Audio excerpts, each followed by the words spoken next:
občina imela možnost uveljaviti predkupno pravico, ker je ni, je to kršitev dolžnega ravnanja, ki ustreza definiciji korupcije. Torej, Kosova komisija trdi, da je občina delovala koruptivno. Občina ni delovala koruptivno, tako zagotavljam sam osebno, kot župan sem storil vse. Ravno nasprotno, komisija in izjava gospoda Kosa, ki je bila tudi danes po radiu Maribor, je bila takšna, da je zelo vesel, da je občina pozitivno sodelovala s to komisijo, da ima dve možnosti občina. Dve možnosti, prvič, da vloži tožbo za izpodbijanje teh pogodb, druga možnost pa je, da se osebno pogodimo z temi strankami v postopku. In iz navedenega je mestna občina Maribor že storila maksimalno.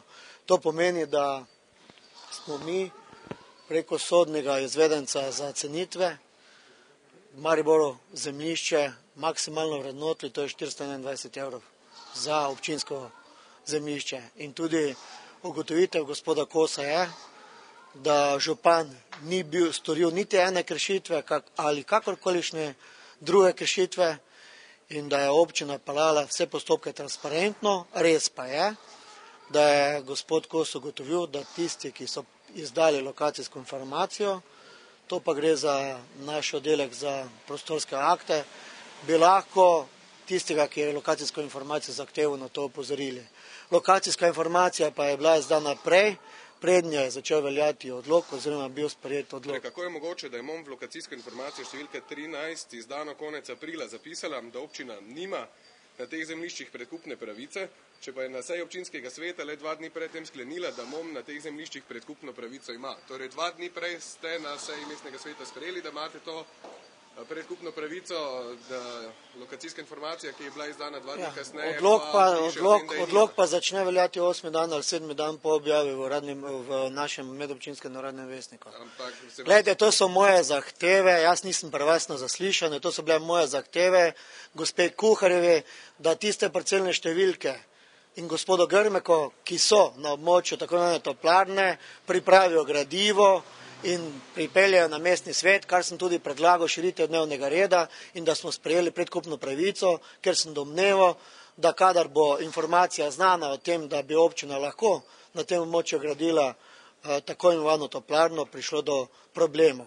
In občina ne more na tem ničesar pregraditi, dokler mestna četrt ni dala soglasja. Oprostite, poglejte si datumske poteke, kdaj smo mi kot občina zaprosili mestno četrt, da je dala soglasje, da lahko sploh to lokacijo damo naprej na mestni svet.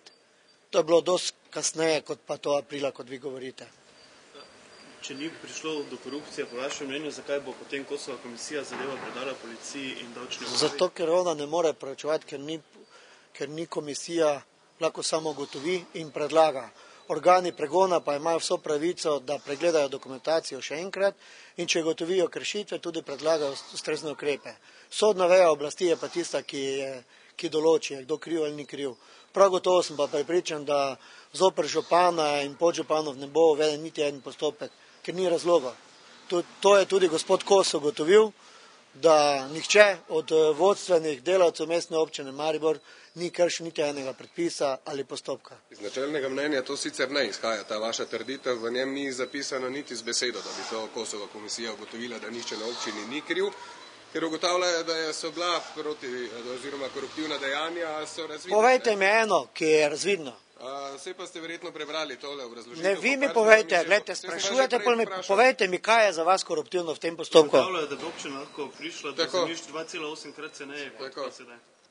Če bi upoštevala predkupno pravico in jo kot tako zapisala v lokacijsko informacijo številka 13. Glejte, v lokacijsko informacijo ni bilo zapisano, ker lokacijska informacija velja 6 mesecev.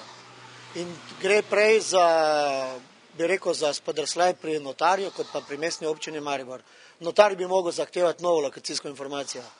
In v skladu z inštitutom za nepremičnine in s tistim, kar je mnenje gospod Vrenčur, dr. Vrenčur nam podal, tudi v lokacijsko informacijo ne bi mogli zapisati v tistem trenutku, ker prostorski akti niso bili opredeljeni, da bo tu toplarna stala. Če še pa mestni svet ni potrdil lokacije in če mestna četrt ni dala soglasja.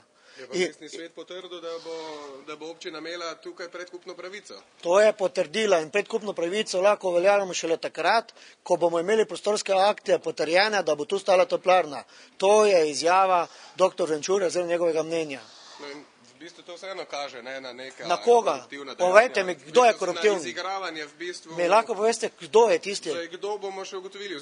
Bi bil zelo vesel. Sodni organi ugotovili. Jaz bom zelo vesel, podpiram vsaki takšen postopek. No, kaj boste torej naredili? Kot vidim, v bistvu ne nameravate ukrepati. Vam se tu ne zdi nič sporno.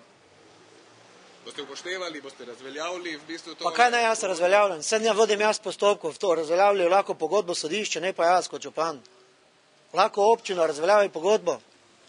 Lahko gre občina v tožbo, to se strinjam. Tožbe trajajo. Ne bomo šli v tožbo. Trdi, da je bila občina preplačala ta zemljišče. Jaz bi bil zelo vesel, gospod Selan, vzamite si toliko časa, pa boste toliko korektni do mestne občine, pokličite osebno gospoda Kosa in naj vam to njegovo mnenje in njegove poglede tudi pove osebno. Ja. Daje dve možnosti, da občina ima možnost, da gre v tožbo, da spodbija te pravne posle, kar ne prije v poštev v enem trenutku, če na tem mestu želimo graditi toplarno in če želimo počrpati 40 milijonov evrov iz evropskih sredstev. Če mi vi osebno kot novinar zagotavljate, da bodo te tožbe speljane na mariborskem sodišču ali bilo katerem sodišču v Sloveniji v 2-3 mesecih ali pa v letu dni in da se druge nasprotne stranke ne bodo proteževale, potem jaz grem takoj v takšno tožbo. Zdaj, če mi to lahko garantirate. Vi pravite, da drugo možnost lahko posluži nezakonitih prijemov, če to upravičuje pridobivanje evropskih sredstev. To vi trdite. To je bilo danes nekako razumljivo tudi iz vašega pogovora za Radio Maribor. Glejte, gospod Kos je tudi dal drugo možnost, kar vidi on, da se posebej pogodimo. Niste poslušali celoti, poslušate samo vašo plat. To je bilo moje vprašanje. Poglejte. Torej boste v tožbo ne boste šli, se boste pogodili z RTB-jem? Kaj se pa naj pogodimo, glede na to, da je mestna občina Maribor svoje zemljišče ovrednotila 421 evrov za kvadratni meter mestne občine Maribor. Ja, ne, na zadnje gre za najboljša zemljišča v Mariboru, na katerih... Koliko so pa vredna? Ja, to pa še nihče ne more vedeti, ker je bila to prva prodaja, mogoče se celo bistveno več. Dajte stopiti na sklad stavbnih zemljišč, naj vam potegnejo vse pogodbe, imate pravico do pogleda, imate mojo soglasje, lahko preverite, boste ugotovili, da je sklad v zadnjem času v Mariboru prodajal zemljišča od 150 do maksimalno 200 evrov po kvadratnem metru. Tu je pa zemljišče bilo strani sodnega izvedenca našega ovrednoteno za 421 evrov. In jaz sem prepričan, da je mestna občina Maribor s tem samo pridobila. Hvala lepa.